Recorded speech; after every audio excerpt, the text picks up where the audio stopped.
Hello, everybody. I'm Professor Benavides, and I want to go ahead and give you my rendition of Chapter Two's focus on the Python programming language. So I'm going to go ahead and go through the PowerPoint slides. I have edited them, I've expanded on them, and at the end, I'm going to go ahead and fire up an editor and type in some of the code. So first off, we start off with the idea, how do we display output on the computer screen? Well, one way is to use the print function.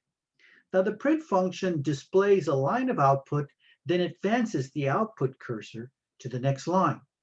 To use the print function, you type the word print followed by a set of parentheses. Inside the parentheses, you type an argument, which is the data you want displayed on the screen. In the example that we see here, the argument is hello world. The quote marks simply specify the beginning and the end of the text that we wish to display. So here we see the line of code, print hello world, and we see the output down below. I'll show you this in an editor in just a minute, but for right now, we simply need to understand that there's something called the print function, and inside the parentheses, we can go ahead and give it an argument. Now this argument is going to end up being a string, or it could be a number, and the print function is going to get that, and it's going to display it on the screen. So you can enclose string literals in a set of single quotes or a set of double quotes. It doesn't matter. That's one of the ways in which Python is really unique. So I can say, print, my major is computer science in single quotes, or I could have said it in double quotes. And that can come in real handy later on when you're trying to do apostrophes and stuff like that. So hang on. So each one of these print statements that we see here ends up with the output down below. My major is computer science. I plan to be a software developer, and programming is fun. As far as variables are concerned, Python does it different. If you've come from another language like C or Java, you learn about how to declare variables. Well, you don't declare variables in Python. Now, I sometimes will say that, but that's not what's happening. Instead, you use an assignment statement to create the variable. So as we see here, age gets 25. Title gets vice president. Let's explain these. So the first argument, the first assignment statement, when it executes, a variable named age will be created and it will be assigned the integer value of 25. After the second assignment statement executes, a variable named title will be created and it will be assigned the string vice president. So look at this very carefully. I could have put 25 in double quotes and it would have been 25 as a string and not a number. So right now we're making the distinction here between a value and a string. And of course, a string is simply a string of characters. So you can choose your own variable names for Python. Now, there's some musts and there's some shoulds. Let's talk about the musts. The musts are things you got to do. If not, you'll have a syntax error. So you can't use any Python keywords when you're going to create a variable name. Now, there's usually a list somewhere, and you can go ahead and look that up on the internet. So besides not being able to use keywords for your variable names, there's a set of rules, and these rules they're very similar from one language to the other. Like, you can't have, a variable cannot contain spaces. A variable name is case sensitive. So items with a capital I is not the same thing as items with a lowercase I. And the first character for your variable can be the letters A through Z, lowercase, A through Z, uppercase, or an underscore character. So that means I guess that means you can't start with a number, right? And then after the first character, you can go ahead and have lowercase letters, uppercase letters, and the digits 1 through 9, and an underscore. I don't see special characters listed here. So I'm sure we'll have time to experiment with that. So you can pass multiple arguments to the print function, and Python will print each argument's value on the screen, separated by a space. Now, this is probably the easiest way of doing concatenation. So let's go ahead and take a quick look at that. Of course, that will have meaning to you if you're coming from other languages. So age gets 25, and then I say print, and I have a string, comma, a variable, which is 25, and then another string literal, years old. So when that line is executed, the output should be, I am 25 years old. In this program below here, program 2.23, I see that 503 is assigned to room, and that should be lowercase room, guys. That's one of the things that we'll get you. Remember we talked about musts and shoulds. We can't have spaces in a variable name, but it's our convention in Python to use lowercase, and if it's 2 words, we use the underscore to separate it. Okay, so I just made a little typographical error there when I typed that in. So, and you already know that on the next line, it's not going to be able to find room with a lowercase r. Of course, maybe I should have said that I did that on purpose, so that if we were to run this, we would have a syntax error, right, or a name error that would cause the program to crash. But the idea here is that the print statement can be comma delimited, and that comma provides us with a space for free. So in other words, you pass a string, you don't put in a comma after it. A lot of students want to say, look at the first one at the top where it says I am. Notice how I didn't put a space after am. If you put in a space after am, it's going to be like you got 2 spaces in front of the 25.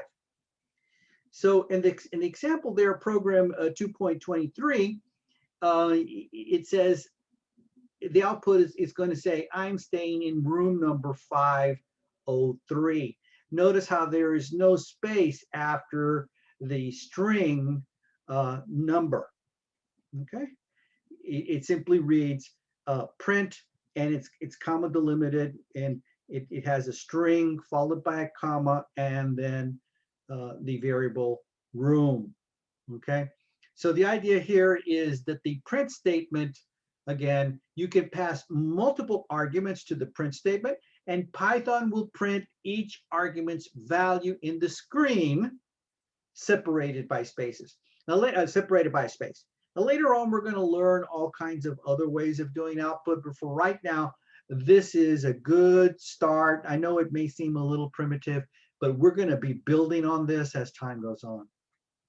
So let's continue talking about the Python language. Just talk about reading keyboard input, and we're going to talk about reading strings, and then we're going to talk about reading numbers or values. So how can you read input from the keyboard? You can use Python's built-in input function to read input from the keyboard. Now, thing to note here is that some Python editors can handle data input like Sublime, but of course idle does, and VS Code does.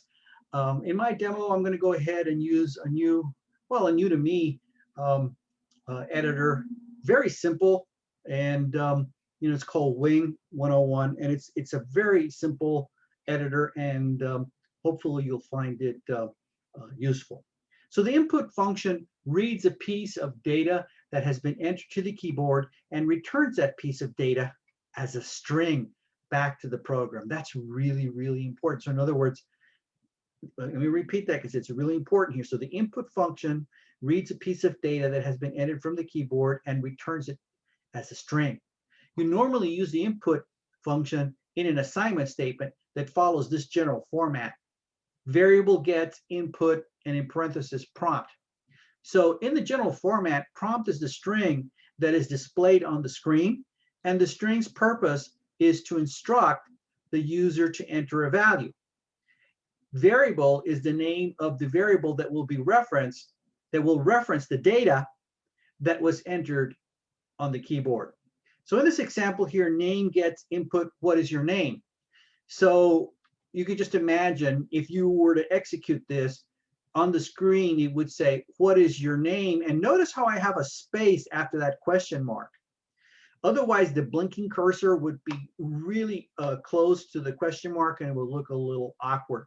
So what in this case, it's okay. It's no big deal that it's gonna get a string. Say you put in your name, Bob, and it assigns that to the variable called name.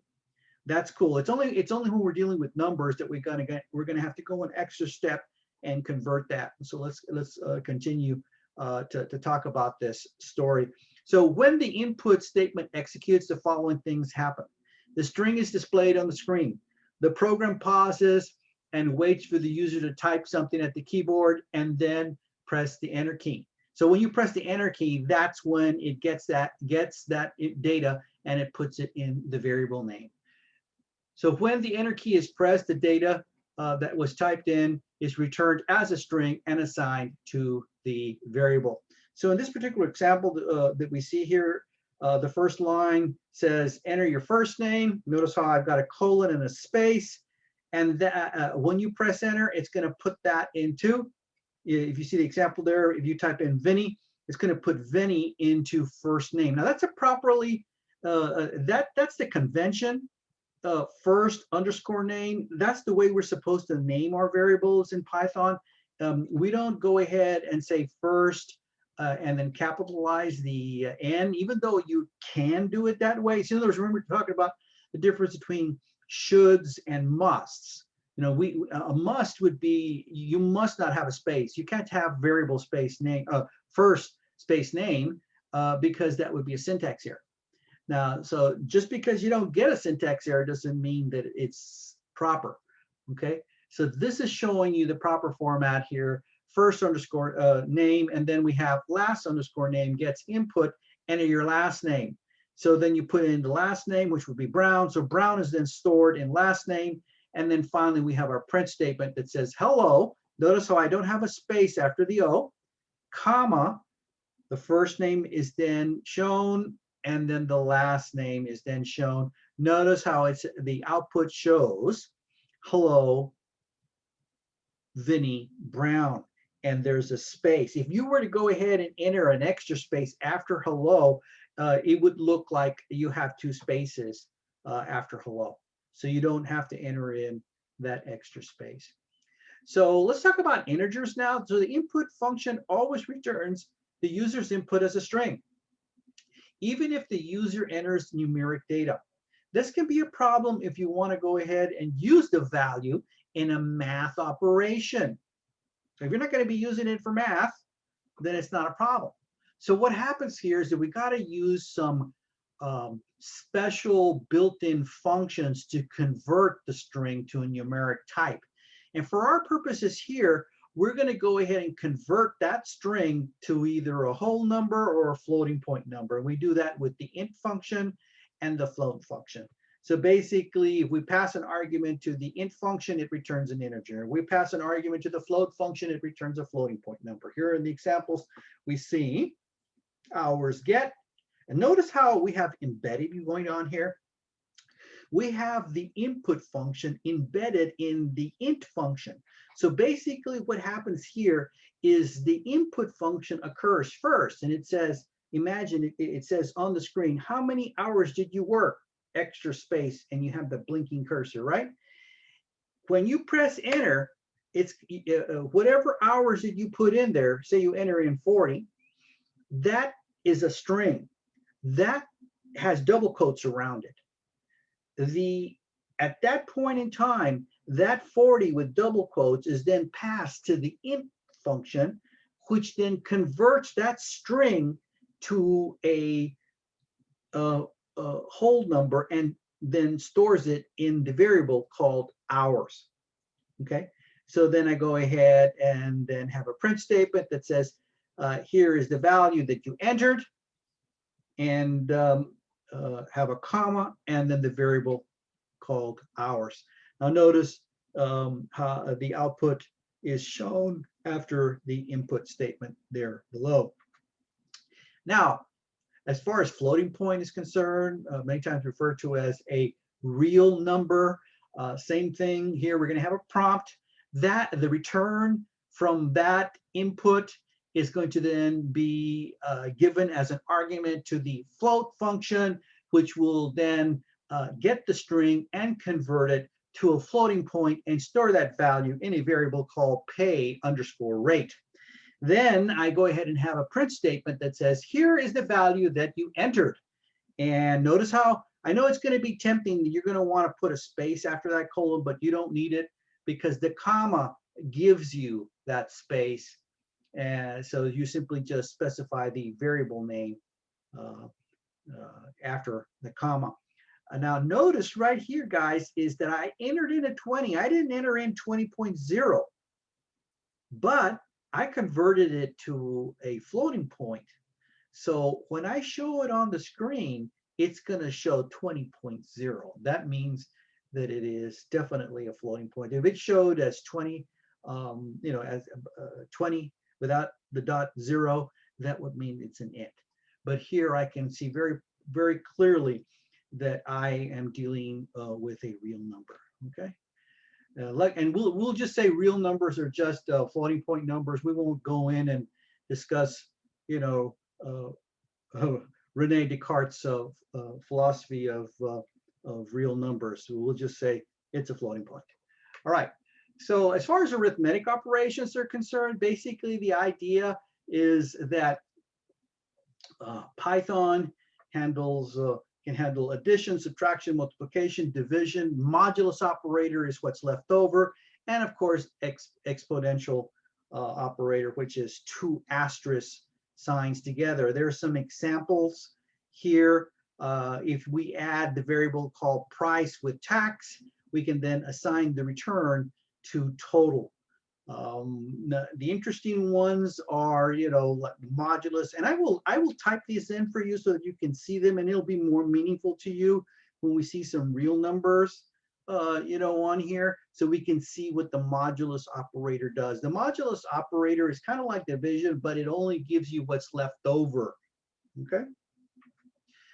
The order of operation, mathematical expressions are evaluated from left to right, but a parenthesis happens first, followed by exponential operations, followed by multiplication, division, and modulus operator, followed by plus and minus. That is the order of operation. That means what happens first, second, third, fourth. Let's go ahead and discuss a couple of these. Like set outcome gets 12 plus 6 divided by 3. What's going to happen there?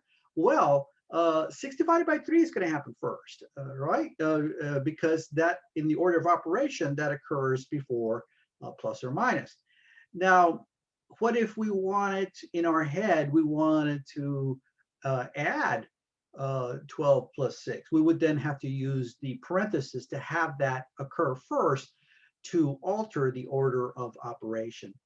Now, the next 2 examples here show us that really there isn't any difference in the output between either one of those. Set Fahrenheit gets Celsius times 8.1 plus 32. Why am I discussing it here? Well, because the use of parentheses to make things clear is good.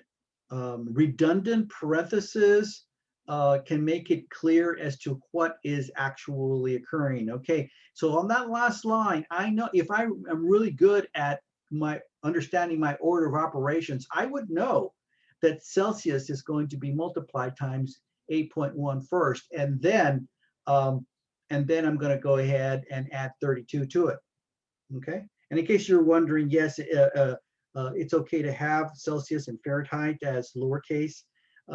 You use the uppercase when you're referring to the actual name of the person or the term, but in this case, they are variables, and it is okay to go ahead and use those as lowercase. Okay, so here's an example of how we can take a pseudocode into real code, and let's just take it one step at a time. So in my prompt, a prompt takes two ideas here. We have a display and an input. So we're saying, hey, display on the screen, enter the item's original price, and we're going to go ahead and get that and put it into a variable called original price. Then we're going to go ahead and multiply the original price times 0.20 and assign the return to a variable called discount. Then we're going to go ahead and subtract discount from the original price and assign that to sale price, and then finally show on the screen the sale price. We're going to say the sale price is, and that is shown in real code in program 2.25. So we see we have the translation of that pseudocode into real code, where we have the input statement followed by our assignment statements, followed by a print statement that shows the output that says the sale price is, and we see that if we enter in 100, the sale price is 80.0. Now, why is it 80.0? It's because if you'll notice here, let's see why. Oh, okay, so when we input this, we're using a float that makes the original price a floating point number. Of course, we're also multiplying times 0.2. So the output is definitely going to end up being, if we enter in 100, I know that's an int, but the output in this particular case will show as 80.0. Okay, so at the very end of this section, we see that the way we comment things in Python is with the pound sign, the hash sign. So the Python interpreter ignores everything from that point to the end of the line. So this is done for documentation. We don't have, really technically don't have multi-line comments in Python. There's a way to fake that out, and I might throw that in, but it's really something that's used to document functions than it is a way of providing for documentation of your program. So typically we'll have comments at the top. We call those general comments, and comments throughout your program, we'll call those specific comments. So that's my rendition of this particular section. I would like to go ahead and open up, let's see now here, this little editor called Wing 101.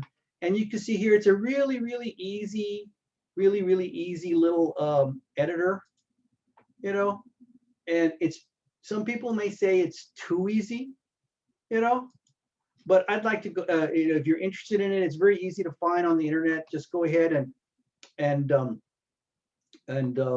search for it. And I'm just going to go ahead and type in, some examples that over the little lecture that I provided. So the first thing I want to do is I want to look at preferences. First of all, I've modified this a little bit. So hopefully I remember everything I did in case you wanted to match up. I'm going to go to Edit Preferences.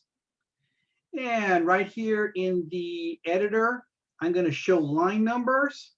Okay. If you want to change the background color, you can. Like if you like dark, you can change it to something dark. But I don't think if I can remember. What else did I do? Oh, well, I'm trying to remember. I may have changed the font. Yeah, I changed the font to 14. And you can also do, I think you could do Control plus and Control minus sign to make things bigger or smaller. And you can change the font to a particular font if you like. I also did some auto formatting, and I don't remember which ones I put on here, but PEP8 is a standard that we comply with. Like, for example, do I want a space around the equal sign? And like, for example, if I'm making an equation and if I put x equals, y, and I don't put a space before and after the equal sign, after I get off the line, this is going to go in, this little check mark is going to go ahead and put a little space in there to make your code a little bit easier to read. So the first thing I'm going to do is I'm going to go to File, New, and I'm going to go ahead and type in a line of code. Let me see this Control plus sign makes this a little bit bigger. And I'm just going to go ahead and enter in my first hello world. So print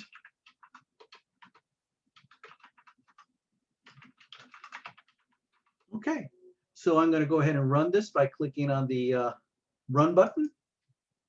And of course, it wants me to go ahead and save it. I'm going to save it on the desktop. And I'm just going to go ahead and call it demo. I've already got a file called demo on here. It'll override it. Let me go ahead and override it because I don't want to have too many files on here. So I'll replace it. You want to replace it? Yes. So it runs it, and here's my output down below. See how it says hello world. So that was easy enough. See how easy that was? It's a fairly easy editor. There is a few other things that you can do to configure it, but this is for right now. This will do. So that's our first little example on here. The next one, and I'm just going to continue with the same file, is to do is to show you that you can go ahead and do single quotes or double quotes. So, and the reason, one of the reasons why, let me show you a good reason why you want to do single quotes. We'll go ahead and say, we'll do like, well, let me just show you that you can just do it with single quotes too for right now.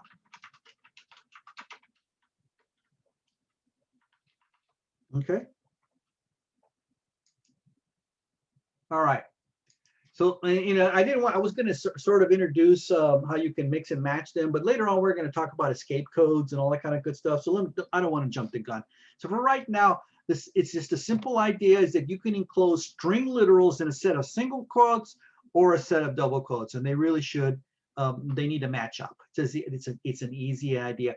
Now the next idea is the idea of variables. So that's the print statement. Remember, what we put in the parentheses is called an argument, right? And it gets that argument and it acts upon it, and that's how the print function works. So let me just go ahead and get rid of that. And the next demo was, remember, we set age to 25, and we set title to vice president.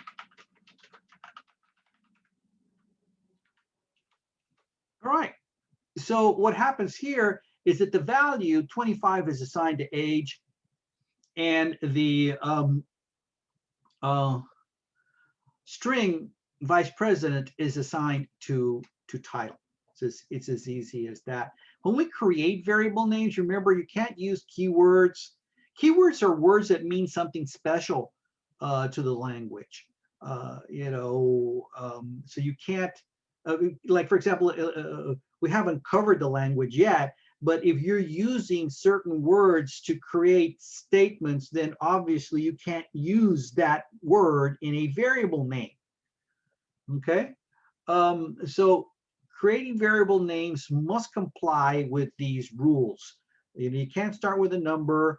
You can't have a space. You can't use a keyword.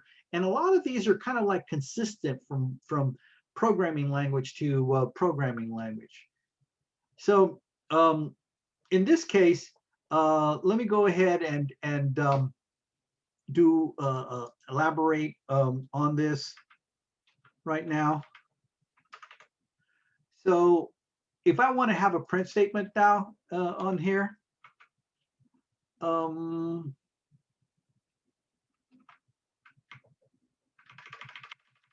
me get rid of title, and I'll say, so I can continue with the examples that are in the book. I can say print I am, see how I put the comma there?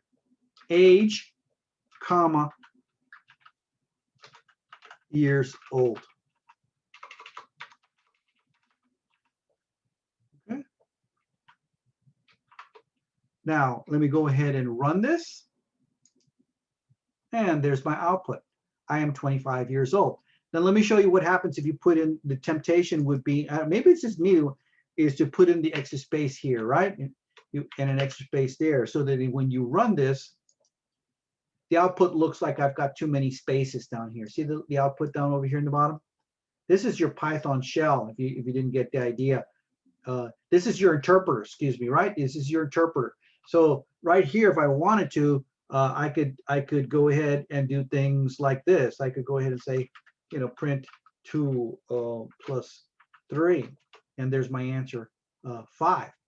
So that is the same interpreter. It's a soft way of getting to it without having to go to the command line and starting the Python interpreter by typing in the word Python. See how see how it's showing you the header here that I have started the Python interpreter. Okay, so let me go ahead and run this one more time so you can. Neat thing about this program is that every time you run it, it clears it, and it only shows you one output rather than kicking on to it. So in this next example here, I'm going to go ahead and assign 503 to room. Remember that example? Notice how I use lowercase. In fact, let me go ahead and live life dangerously and do it the way that let's say that I do it like this, which is bad because number one, the capital letter means something special. Later on, you're going to learn that you're going to use that capital letter to represent classes. So we definitely don't want to use, even though you can, this is legal. You're not going to get an error for that, right? Where you're going to get an error is when you get errors when you try to reference variables that do not exist. So if I say, I am staying in room number, there's my string, I put the comma, I put in a space, but that space is, and I put in room. Well, room doesn't exist. How is it going to find it? Well, let's see. Maybe it will, right? What do you think? Uh-oh, what does it say here? I got a traceback. Traceback is not good, guys. This is where you're supposed to go and figure out what you did wrong. So here it says on line 2, it shows you where I have something called a name error. And it says, hey, look at this. Room, it's not defined. So Python is saying you have not defined the variable room. So what you would do here is you would go ahead and come over here and fix that line 1 so that it does exist. So that when I run it, it says I'm staying in room 503. So all that is working out really good now. And we had a good example of syntax errors and how to fix it, how to fix a different kind of that was a name error, and you have to go and drill down by the page. I mean, to look at the trace back. And remember, these line numbers don't show up by default. You have to go over here to edit, go to preferences, and go to editor and click on show line numbers, right? There were a few little changes that I made. I don't remember what I did, but basically the font and the some of the PEP8 stuff are the things that I did. So let me show you what happens with the PEP8. So if I go room gets 503, right? If see how I got off the line and it went and changed it back. That would not happen unless I had that little check mark on there, because that's one of the PEP8 are the standards for writing Python code. Okay. All right. So let's go on to the next example here. Let's go ahead and talk about input. So we'll go ahead and say name gets input. What is your name? Now I'm going to put a space now, because if I don't, in fact, you probably should do it one way or in the other so you can see the difference. On here, you want to go ahead and see what happens. But basically, right here we have a prompt, and we pass it a string, and we're going to go ahead and when we press enter, it's going to get whatever you entered in at the keyboard, and it's going to put it inside of name. So what is your name is going to be hanging out there, and then I can go ahead and print it out.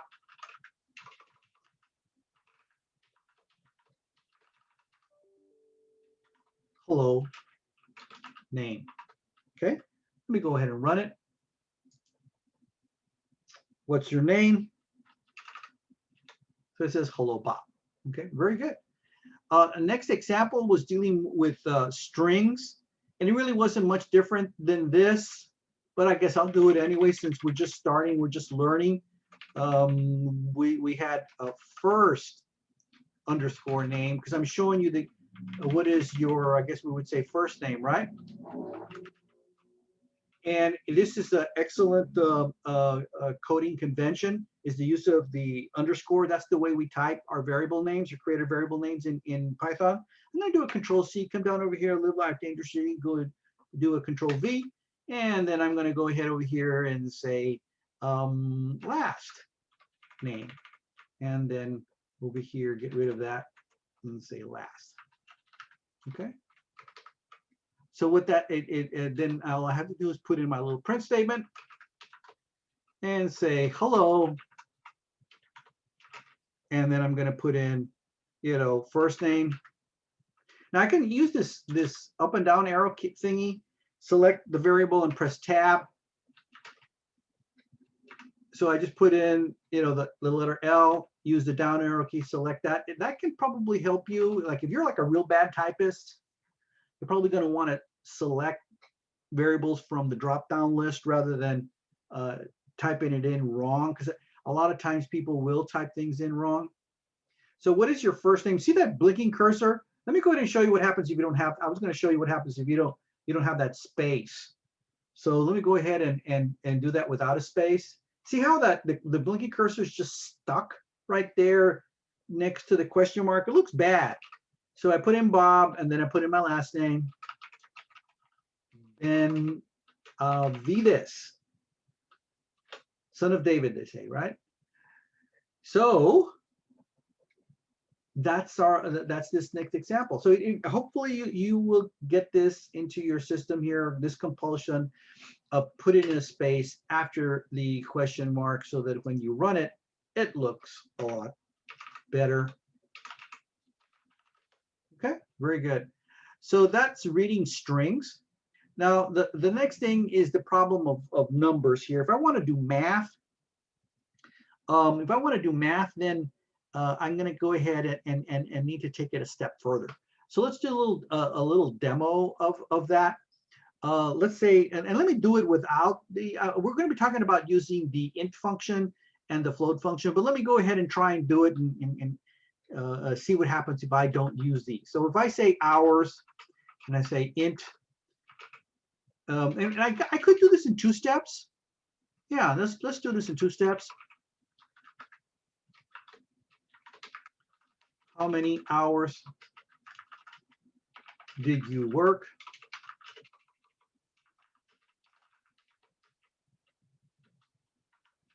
All right.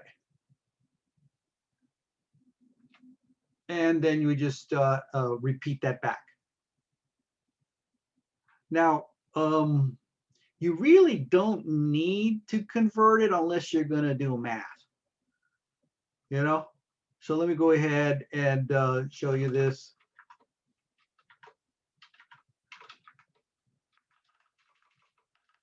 Here is the value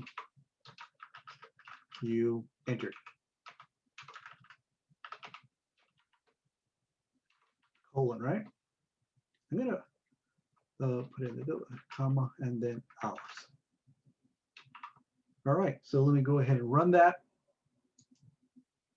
So if I put in 40, it gives me back 40. You say, well, it worked okay.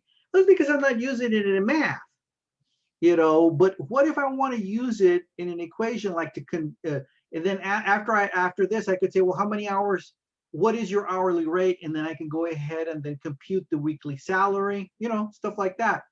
The math is not going to happen on the string, because right now hours on line 1 is a string. If I want it to be a value, I'm going to have to go ahead and then convert it to a number. So let's just go ahead and assume, and I'm embellishing this a little bit. I just got to do it, here. So I could go ahead and then say pay is equal to weekly pay, right? Weekly, right? Hours. Well, I would need to know the hourly rate and the week's rate, so it can get out of hand. So you would need to know the hourly rate, and then you need to know the I would have to prompt for hours worked for the week. So let's just leave it at this. If I wanted to go ahead and convert that, if I wanted to convert that to an int, I would go ahead and then say int, and then I would have to embed that, and that would end up being an integer then. So so I type in 40. You're not seeing much on there, but just trust me that 40 is an integer. Now, if I wanted to convert that to a float, let's go ahead and exchange that. Here you'll see a big difference. See how it says 40.0. 40.0 is the the 0.0 shows that as an integer, right? So other examples is, let's see now, arithmetic operations. So let me just go ahead and do a few of those examples on here. So the example was like total is equal to price. So I guess I have to define price. I'll say price is $100. Tax, what is a tax rate? We'll have to look that up. Tax. Let's just say that the tax is $10 because I'm just going to add them two together, right? So then we're going to go ahead and say that the total is equal to price plus tax. Okay. So then I'll just, for the sake of just printing out something, I'm just going to print out total.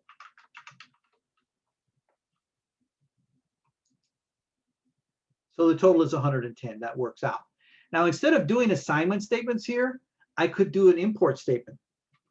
So I could, I could say not import, input. So I could input and then ask for price.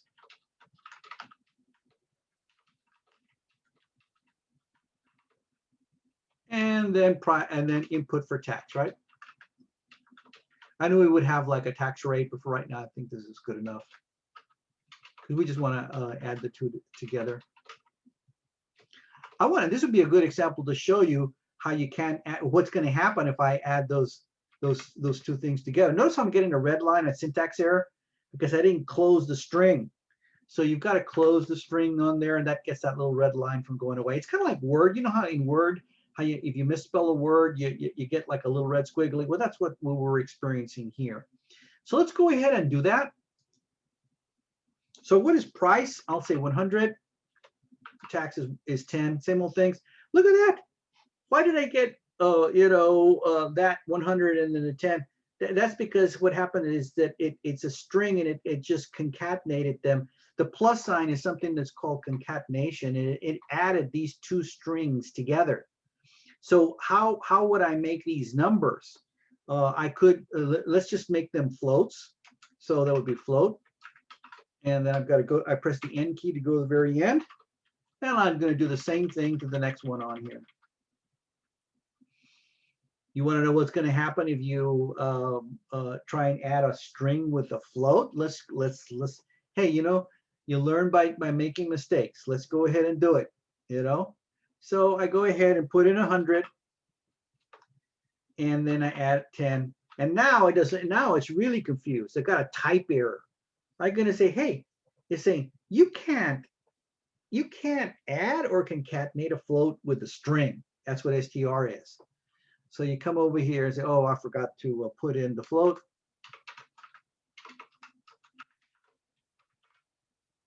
And by the way, instead of doing this all in one line, beginners typically do it like this. Let's see now.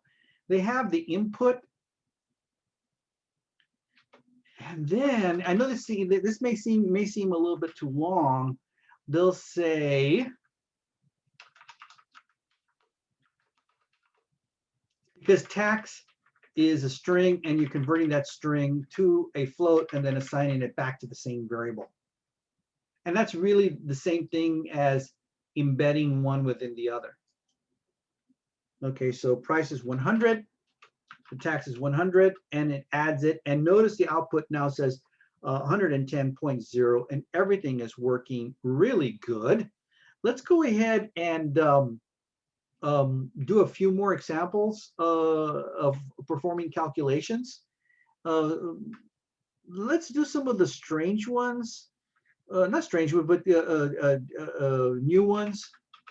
Let's put a number in here, 100, and then if I wanted to get half of a number, I would say number divided by 2, right? So let's just go ahead and do that. And, oh, I haven't printed it, right? So print half. So let's go ahead and do that. And there it's 50, right? All right, so then that's the use of division, multiplication, and plus and minus. I think you've got the idea behind that. The modulus operator is different. So let's go ahead and do that example that's in the book here. So I can have something called leftover. And the book actually shows it with left and then over with a capital O. That's wrong for Python. It would be left over. I think I'm going to go ahead and change it in my PowerPoint right now, because hey, you know, I've edited books, but you can't catch everything, you know. So we got leftover gets 17 modulus 3, and then we'll just print leftover. All right, so let's go ahead and run that. And why, you know, why do we get, you know, 2? Okay, so if we divide and we have a leftover, it's 15, right? And there's two left over here. So the 2 represents what is left over. Okay, so 17 modulus 3 gives us 2. You know, so you know it's 5 times 3 is 15, right? So there's 2 left over. So now let's go ahead and do an example of the exponential thing. So we have result gets 4. Let's just do, I guess, and then result 2.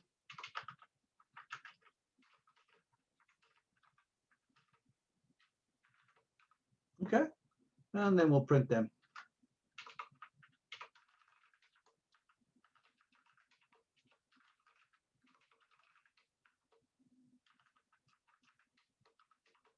Okay. So 4 times 2 is 8, and 4 to the exponent of 4 is 16. All right. So that is the examples of performing calculations. The order of operation, remember, changes, goes left to right. And if you need to change the order of operation, you use parentheses.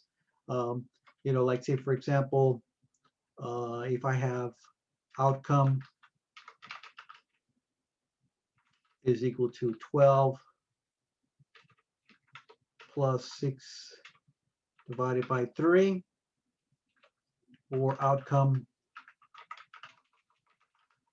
let's call that outcome 2, which is, let's put that into parentheses. That means this is going to happen. It's going to happen for in the one on line 1, 6 is going to be divided by 3 because we know the division occurs first, right?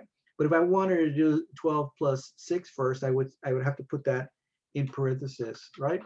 And then divide it by 3. You see how I did that? Added the spaces on it. Isn't that cool? And then let's do the next one. All right, so let's go ahead and run these.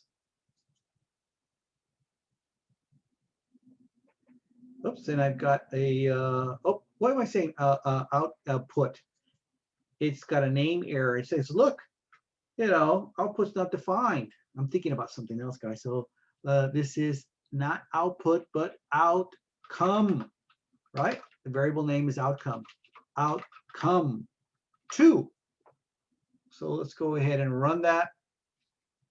And I've got 14, you know, the first time, and 6 the second time, right? So now that brings us to our last example on here, where we translate this pseudocode into a real working program. So this is where you prompt for enter in the original price. I'll just go ahead and put in, and I'm going to go ahead and put in a single, the comments should be at the top. So typically you would have something like, you know, program, programmer, date, and description.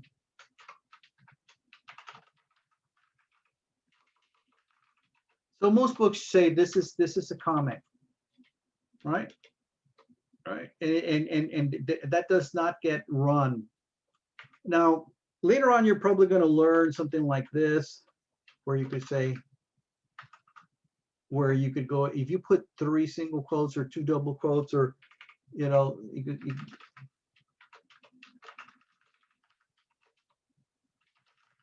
let's see if it works. I could be lying to you.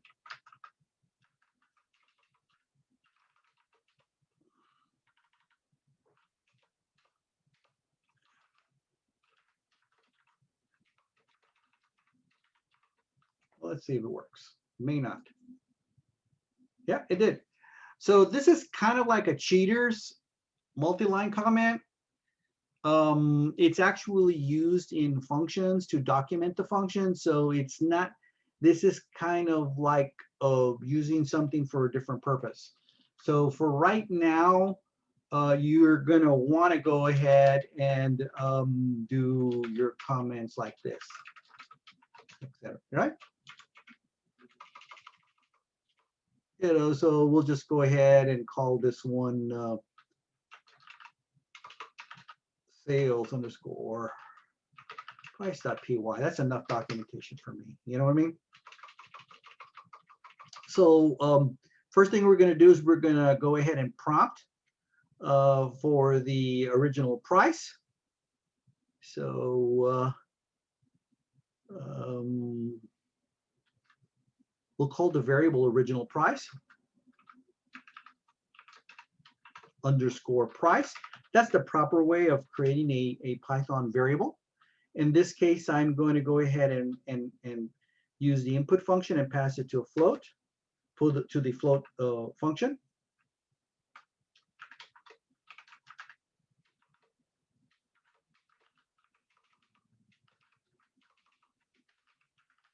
So we'll say enter the items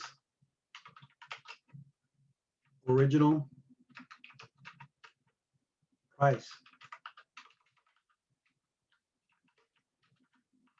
And you've got to put the 2 colons, and the parenthesis, excuse me, you've got to put the closing parenthesis, 2 of them, because you have 2 of them over here.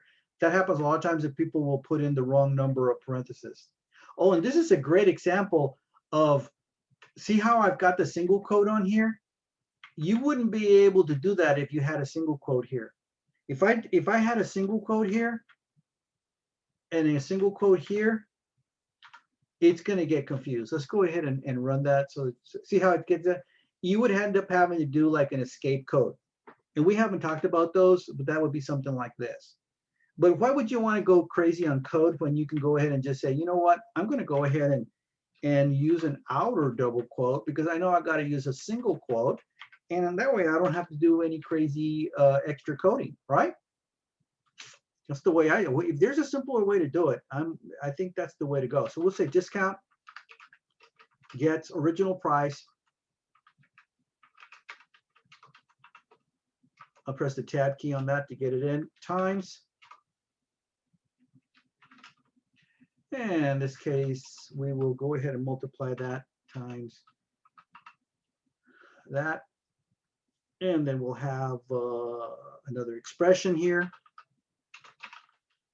Let's call it sale price gets original price.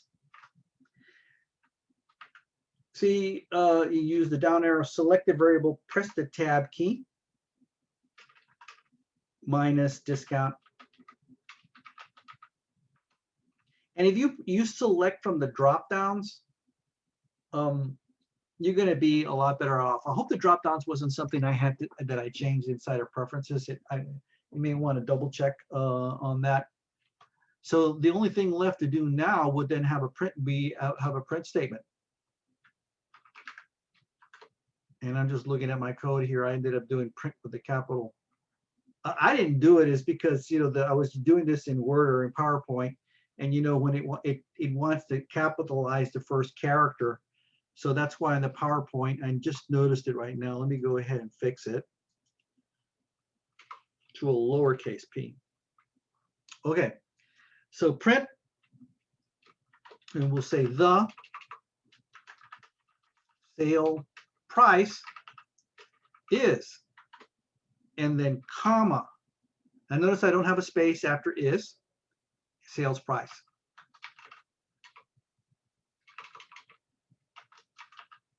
Press select the thing. Select your variable from the drop-down list is the way to go. So it says here, enter in the original price. We'll enter in 100. And the sales price is 80. And notice how it's 80.0 and everything is fine. So basically what happened here on line 3, I prompted the user for the original price. I converted that string. That string was then sent as an argument to the float function, which acquired the string and converted it to a floating point number and assigned that value to original price, original underscore price. Then I used that variable to and multiplied it times 0.20. Now, even if I got this as an int, and I'll bet you anything, if I got this as an int and multiplied it times a 0.20, the result of that through promotion would end up being a double anyway. Excuse me, not a double, but a float or a floating point or a real number. So we would have ended up in the same place probably, right? So then when I go ahead and do my subtraction of the discount from the original price, well, you might end up getting into some problems here. So you're better off just staying all the way through. If you're going to be dealing with money, you need to end up for right now it's a float. Later on, you're going to learn that there's more precise ways of dealing with money, and you're going to learn about how to format money. But for right now, all we want to know is how to prompt the user, perform a simple calculation, understanding the rules of operator precedence, and understand that the print function receives an argument. In this particular case, it's comma delimited. In this case, we have a string and then a variable, and they are separated. They're going to be separated by a space. So if I run this again, well, actually, let me go ahead and show you later on. We're going to learn later on in the upcoming that we can do concatenation, which would be something like this. If I do concatenation, then I do need the space here. Let me go ahead and show you that. So entering the original price, 100. And what happened here? Did I mess up? Oh, I would then have to convert that string to a string. And see how you just go from one topic to another topic? So, and that hasn't been introduced yet, so I'm sorry about that. But let me show you how to get rid of that problem. Is to then, that would be one way to get rid of it. And then, so there's my answer.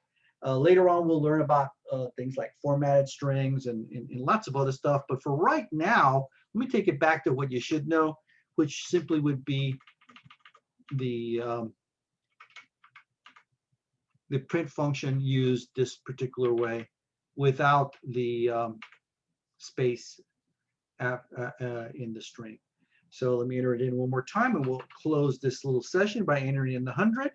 And there's my sales price. So there, my friends, that's a my rendition of this focus on the Python program language. We chapter 2 was all about input, processing, and output. So in my little demo here, we learned about how we can get input from the keyboard, and we understand that that is acquired and placed in a string. We've got to convert it to a number if we want to do math on it. Okay. And then if we want to show the output, we learned the print function in its most basic format. The print function is can be given an argument. This argument can either be a number or a string or any variation thereof if you know how to format it. And we will definitely learn many variations on this as time goes on. But other than that, that's my rendition of chapter 2, input, processing, and output, as it is applied to the Python programming language. Thank you very much. Professor Benavides, over and out.